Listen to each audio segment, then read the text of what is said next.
Isang Filipino triathlete ang nagnanais na mapasama sa Philippine delegation na ipapadala para sa magaganap na 2026 Asian Games ngayong Setyembre sa Japan. Kung sino siya, alamin sa report ni teammate Palo Salamati.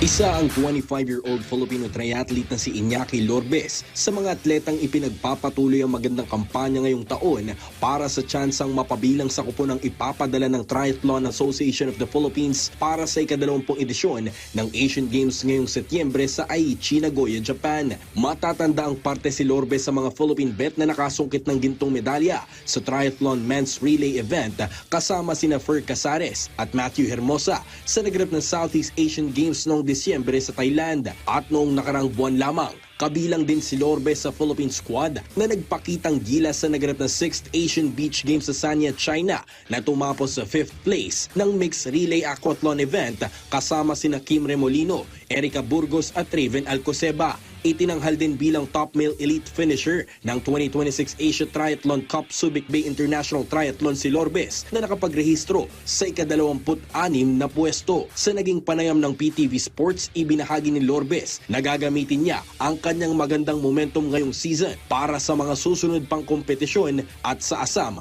na mapabilang sakat ng mga atletang sasabak para sa Asian Games sa Setyembre.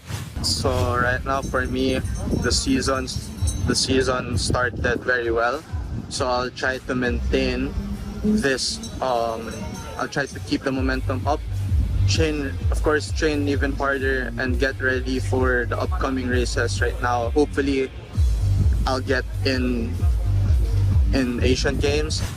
3 medal events ang nakatakdang sabakan ng pambansang koponan sa Asian Games, ang men's individual, women's individual at ang mixed relay. Pero bagamat wala pang pinal na lineup ang Triathlon Philippines dahil sa patuloy pa nilang sinusuri ang performance sa mga atleta ngayong taon, batid ni Lorbes na hindi magiging madali ang daan patungong Japan dahil nakapila pa rito ang iba pang mga bigating elite triathletes ng bansa gaya ni Kira Ellis, Raven Alcoseba, Kim Remolino, Fer Casares at Kim Mangrobang. Gayunpaman, ibinahagi ni Lorbes na anuman ang maging desisyon ay patuloy siyang magpupursige sa pag-iensayo para sa iba pang malalaking torneo. That's the one big race that I'll prepare for. Even though if I'm not going or I'm going, I'm still gonna prepare for it even though.